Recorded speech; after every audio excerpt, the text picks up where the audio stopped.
So I've been fiddling about with this notion for a while, and I want to show where it's gotten to. It's based on a Dell USB keyboard, which is actually a fucking horrible choice, and I'll go over why in a bit. But yeah, I wanted a joystick that controlled my media, sort of for browsing music, more music discovery purposes than when, you're sitting intentionally listening to albums and all that.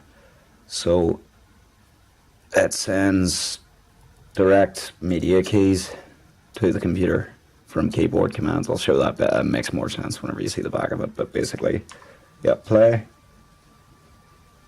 That's the first time my music's ever come on quiet. You got... Yeah, we'll do... Ooh.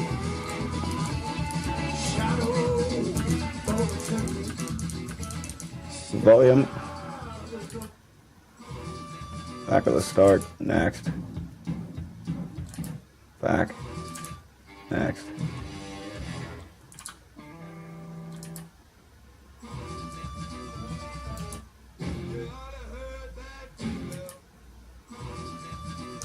Pause. But yeah, you can see the remnants of the keyboard. I used a Dell business keyboard that has some,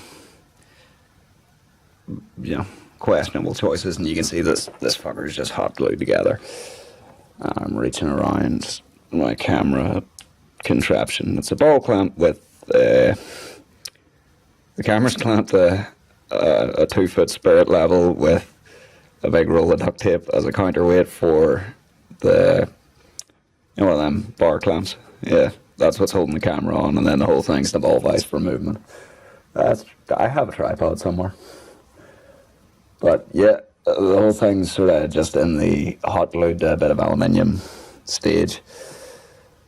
The joystick is like a 2 or 3 pound industrial control jobby. It'll actually do a reasonable amount of amperage and everything, it certainly do for kicking relays over. This keyboard has a problem in the sense that this isn't sending direct keys for volume up and down. I'm shorting a couple of buttons,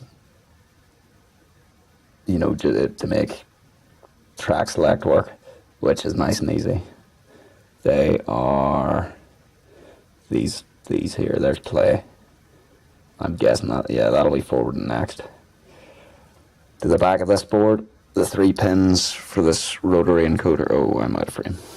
So, move it forward a bit. The rotary encoder makes a bit of a job of this because it has a non-standard output.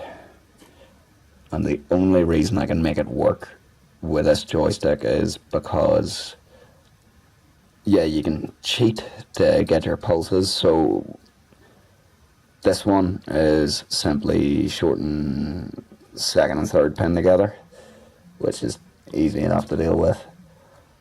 But to get your pulse for volume up, I think it is, volume up's the tricky one, you have to break those pins and short, where does that go? So that's the common pin. I can't quite remember now, but basically you have to break the 2 other pins while hitting the first pin on. And you can do this because this has both normally open and normally closed switches built into each direction. Which means with a little bit of effort, you can go way further than this. I was thinking of expanding on this idea. I thought it'd be nice to have some Photoshop navigation and all out of it too. And basically take this clusterfuck, use a more normal keyboard, so I'm losing this dick about, and basically use a ridiculous 3 or 4 pole rotary switch to select functions. So I could swap the different key combinations. I've mapped out the key combinations on this board, but I think I'm going to have to give up on it and get a cheap one with media keys to make it easy.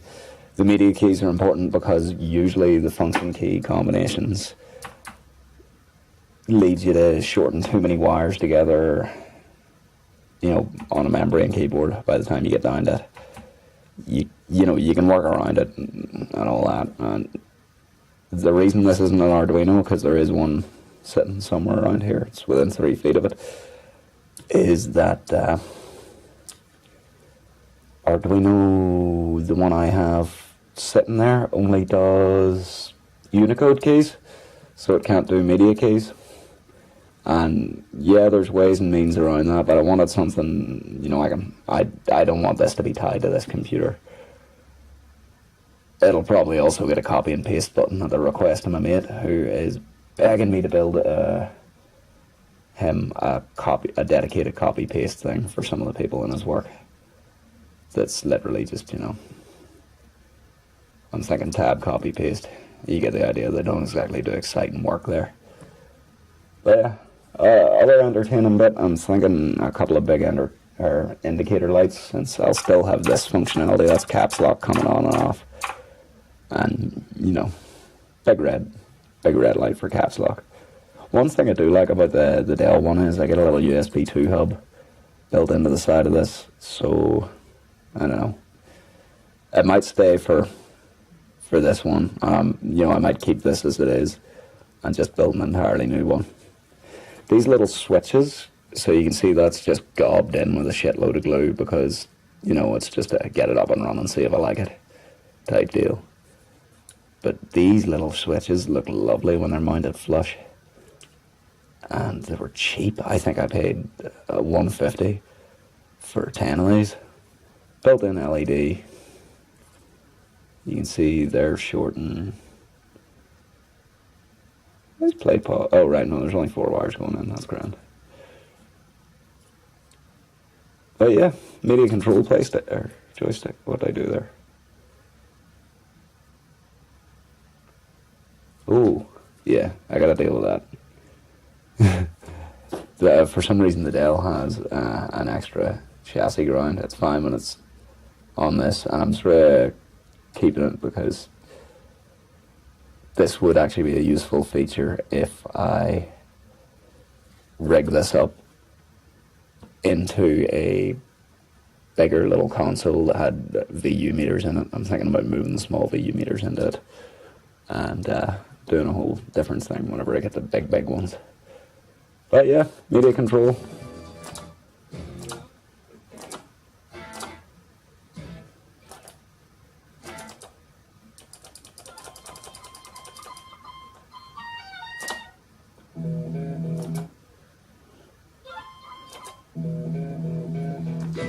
Yeah, I like it. I like that joystick. It's not like a gameplay joystick. You know, it's clunky. It's not even like the ones you would get on, you know, your shittier security systems for camera control. It's much rougher than that. And for that reason, you know, it's good. It's got that clunk.